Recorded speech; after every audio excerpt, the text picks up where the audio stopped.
So the question is about what point does the writer make about the management of incidental lumas? So basically, the management approach that we use for incidental lumas, we want to know more about that.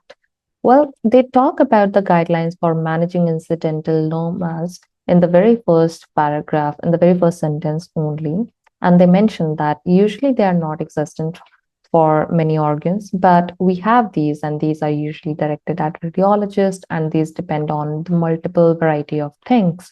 But the likelihood of identifying or the likelihood of defining the malignancy, whether or not something is going to be malignant, whether it is going to be serious, non-serious, right? We don't have a better measure for this. We don't have any such better numbers for this. That's what we got to know from this area. Then we see that for certain incidental lumas or lesions such as this and this one, likely benign reports still. So likely benign here says what? That it is not going to be harmless. I mean, it is not going to be harmful. It's probably going to be harmless. This is still going to require this is still going to frequently, let's look at the language here. It's going to frequently feature recommendations for more sensitive imaging.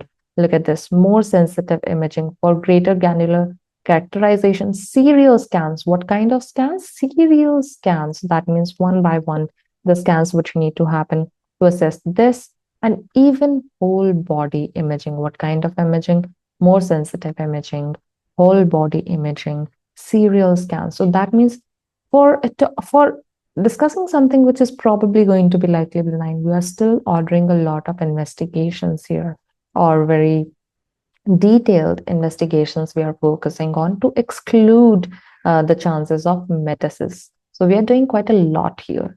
And then it mentions that when we talk about other organs, radiologists can issue very different recommendations. So the recommendations or the management that they have, they can be very, very different in nature, which reflect the ongoing uncertainty around prognosis. So the reason why the radiologists are giving different prognosis. If you go to one, he is giving some other recommendation. If you go to another one, he is giving some another recommendation. That's happening. Why?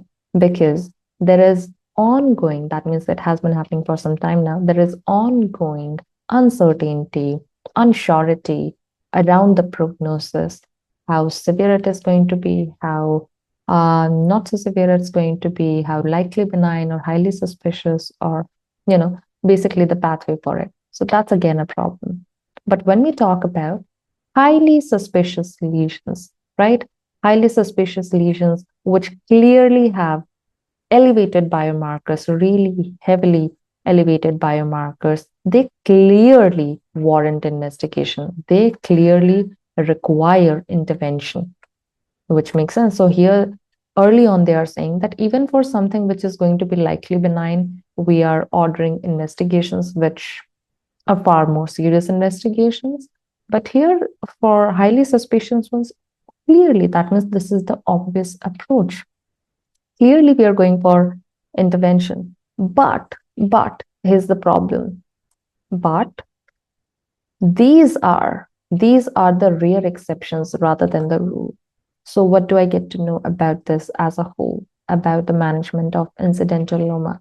Well, the first thing I get to know about the guidelines is that they're usually directed at radiologists who can give, by the way, very different recommendations because of the uncertainty around the prognosis.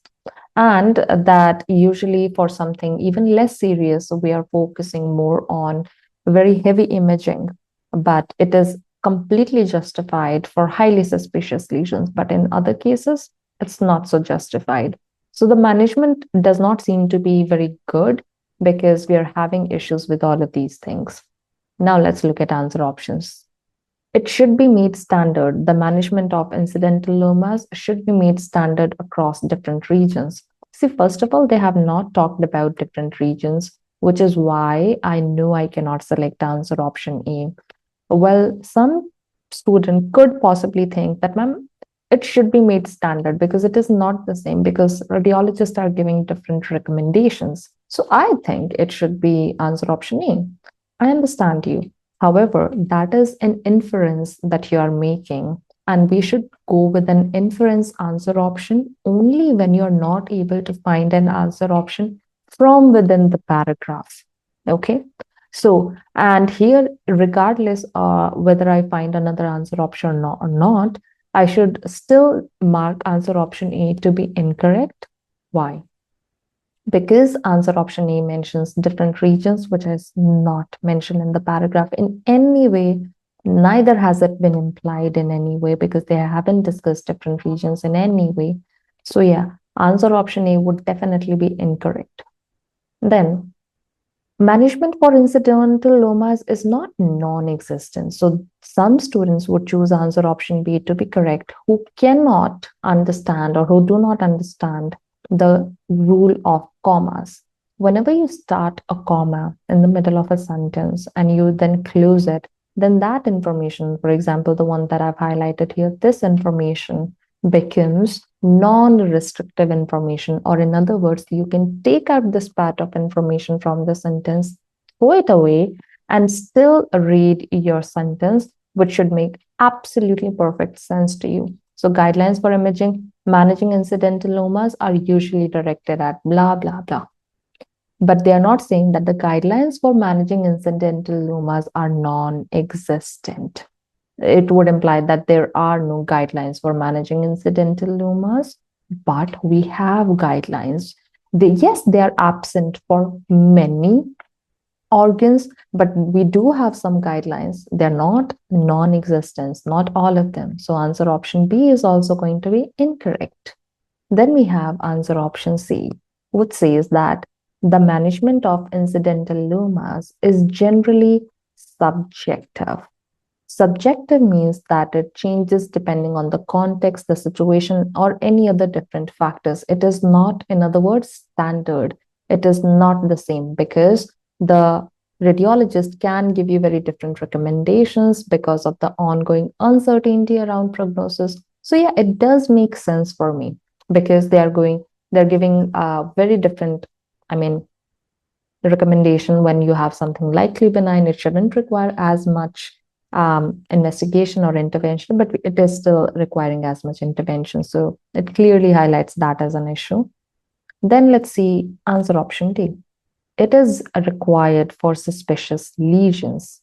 Well, the management of incidental loma is not only required for suspicious lesions. Yes, it is required for the highly suspicious lesions, of course, but it is also given here in terms of likely benign lesions as well.